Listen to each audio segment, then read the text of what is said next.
Hello friends, welcome to all of you in Binda GS forum. स्वागत है आपका अपने YouTube channel Binda GS forum पे। तो फ्रेंड्स, बिहार आईटीआई इंस्ट्रक्टर को लेके दो इम्पोर्टेंट अपडेट है, ठीक है। और आज मैं आपको कुछ और भी टॉपिक्स पे बात करूंगा, ठीक है। तो आइए शुरू से अंत तक देखते हैं क्या है पूरा अपडेट। तो ये जो CITS रोडा का जो सर्वे किया गया और आप लोगों द्वारा जो शेयर किया गया, उससे आपको एक ही अंदाज़ा लग सकता है कि बिहार आईटीआई इंस्ट्रक्टर में जो इंजीनियरिंग ड्राइंग और वर्कशॉप कैलकुलेशन में जो नंबर ऑफ कैंडिडेट हैं CTI के, वो 100 में से 31 ही हैं और 69 नहीं है, यानी कि 69% नॉन CITS है और 31% आपको CITS है। तो जितने भी लोग CITS हैं उनका तो होना लगभग तय है, लेकिन जो नॉन CITS है उनका भी बहुत ज़्यादा चांस हो गया कि उनका भी अब सिलेक्शन लगभग हो जाएगा, ठीक है।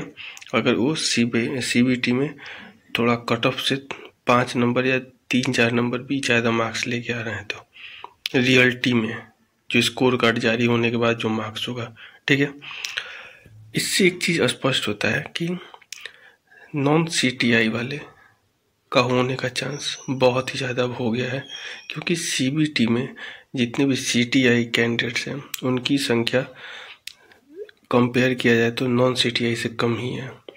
और जितने लोग CTI किए हैं और CBT क्वालिफाई किए हैं, आप लोग निश्चिंत हो जाइए, चाहे आप जिस भी ट्रेड में हो।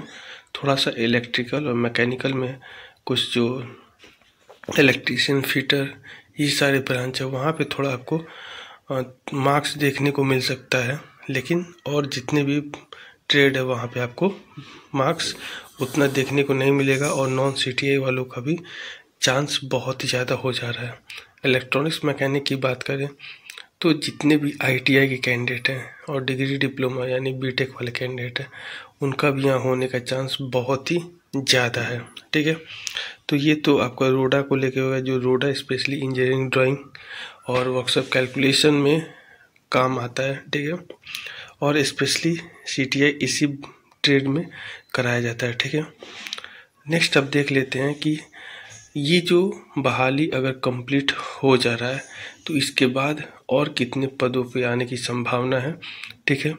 और एक चीज़ और मैं स्पष्ट कर दूं कि पूरे सीट पे ये बहाली नहीं निकाला गया है, अभी भी कितने पोस्ट बाकी हैं इस पे भी हम लोग बात करेंगे। तो आइए देखते हैं क्या अपडेट। तो ये आपका अपडेट है, देख सकते हैं कि दूसरे चरण में 89 ITI को सेंटर ऑफ एक्सीलेंस बनाने की तैयारी बिहार सरकार कर रही है। तो राज्य के सभी ITI में शुरू होगी नए विषयों की पढ़ाई, ठीक है।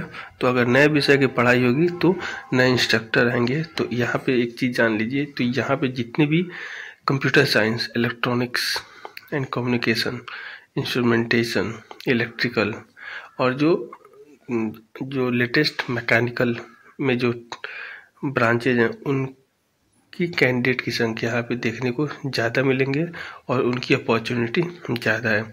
तो अभी जहाँ तक लगभग 2500 से ज़्यादा पदों पे ये जो इंस्ट्रक्टर की बहाली हो रही है, नेक्स्ट आने वाले अगर ये बहाली कंप्लीट हो जाती है, स्कोर कार्ड जो आपका नेक्स्ट मंथ में मंगल या बुधवार के बाद कभी भी देखा जा सकता है, उसके बाद अगर ये बहाली कंप्लीट हो जा रही है तो आपको कम से कम 2026 तक, 26 से पहले या 25 में ही आपको फिर से 1100 से 1200 पोस्ट आपको देखने को जरूर मिलेगा।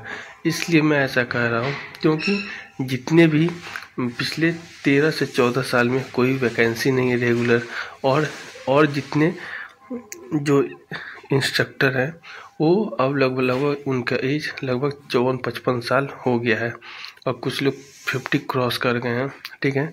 और कुछ लोग रिटायर होने वाले हैं। तो आने वाले 2-3 साल में आपको ज़्यादा से ज़्यादा वैकेंसी देखने को मिलेगा, ठीक है। दूसरा अपडेट ये है कि आपका ये जो एग्ज़ाम का स्कोर कार्ड है वो आपको मंगल व बुधवार के बाद कभी भी देखने को मिल सकता है और उसके बाद काउंसलिंग का प्रोसेस स्टार्ट किया जा सकता है, क्योंकि 19 तारीख के डिसीजन के बाद आपका रिजल्ट जारी होगा और उसके बाद ही कुछ अपडेट जो भी होगा वो ऑनरेबल पटना हाई कोर्ट के डिसीजन के बाद ही बीटीएससी और गवर्नमेंट उस पर अमल करेगा। ठीक है, तो यहाँ पे देख सकते हैं कि 60 ITI में हो रही है अभी आधुनिक विषय की पढ़ाई और 149 ITI है पूरे बिहार राज्य में। तो अभी भी लगभग देखा जाए तो आधे से ज़्यादा अभी 40% ही सीटों की संख्या भरी जा रही है, 40 से 50%, और अभी 40 से 50% सीटों की संख्या खाली रह जाएगी, लगभग 1100 से 1200 सीट। ठीक है, तो एक चीज़ मैं आपको स्पष्ट कर दूं कि जैसे जैसे नए नए ट्रेड ऐड होंगे इसमें computer science, electronics and communication, electrical वालों का नंबर ज़्यादा देखने को मिलेगा और उसके बाद मैकेनिकल वालों का। ठीक है फ्रेंड्स, तो ये एक छोटा सा अपडेट रहा। और एक चीज़ मैं आपको स्पष्ट और कर दूं कि जो भी पोल सर्वे होता है वो आप लोग के द्वारा शेयर किया जाता है। और एक चीज़ मैं और बता दूं कि जितने भी कैंडिडेट CBT क्वालिफाई कर रहे हैं, मैं बार बार ये बता रहा हूँ, आप लोग बार बार मार्क्स पूछते हैं और कॉल करते हैं, तो उससे अच्छा है कि मैं आपको फिर से एक बार बता दूं कि जितने भी लोग CBT में 45 के अराउंड है, चाहे वो जनरल कैटेगरी के हो या उससे अदर कैटेगरी के, चाहे BC हो, EBC हो, SC हो, ST हो, और फीमेल जस्ट क्वालिफाइंग है अपने अपने कैटेगरी में, तो उनका होना लगभग तय है। ठीक है, ITI वालों का भी यही सिचुएशन है और BTech डिप्लोमा का भी यही सिचुएशन है कि CBT आप क्वालिफाई कर लेते हैं और CBT क्वालिफाई करने में जितने भी नॉन CITS हैं उनका नंबर थोड़ा सा ठीक ठाक है, तो उनके होने का प्रोबेबिलिटी बहुत ही ज़्यादा है। ठीक है, और जहाँ तक अगर आप कोर्ट केस को लेके, तो कोर्ट केस को लेके जो अपडेट है किसी की बातों पर ना पड़े, 19 तारीख का जो डिसीजन होगा उसी पे ही सब चीज़ डिपेंड है। ठीक है फ्रेंड्स, और जो इंटरनल वेरिफिकेशन के बारे में आप लोग पूछ रहे थे कि क्या इंटरनल, ऐसा कुछ नहीं है। जैसे ही ज्वाइनिंग होगा आपका काउंसलिंग करा लिया जाएगा, उसके बाद का ये प्रोसेस होता है, उससे पहले ये सब प्रोसेस होता ही नहीं है। ये सारे अफवाह है, आपको डाइवर्ट किया जा रहा है। ठीक है, तो जितने भी लोग क्वालिफाई कर लिए हैं वो लोग टेंशन फ्री रहें, काउंसलिंग में पार्टिसिपेट करें। जो फिजिकली डॉक्यूमेंट वहाँ पे आप शो करेंगे उसके बाद आपका वो वेरिफिकेशन होना स्टार्ट हो जाएगा। क्योंकि होता क्या है कि अपलोड करते समय भी डॉक्यूमेंट सफलिंग हो जाता है, जिसके कारण प्रॉब्लम क्रिएट होता है। तो आपके काउंसलिंग होने के बाद ही कोई सा भी प्रोसेस स्टार्ट होगा। जो लोग ऐसा बता रहे हैं वो आपको डाइवर्ट कर रहे हैं, उससे बचें। और जितना भी डॉक्यूमेंट आप लोग अपडेट किए हैं वो फिजिकल मोड में उसे अरेंज कर लें। आशा करता हूँ वीडियो पसंद आएगा। शेयर, लाइक, सब्सक्राइब, कमेंट करना भूलेगा।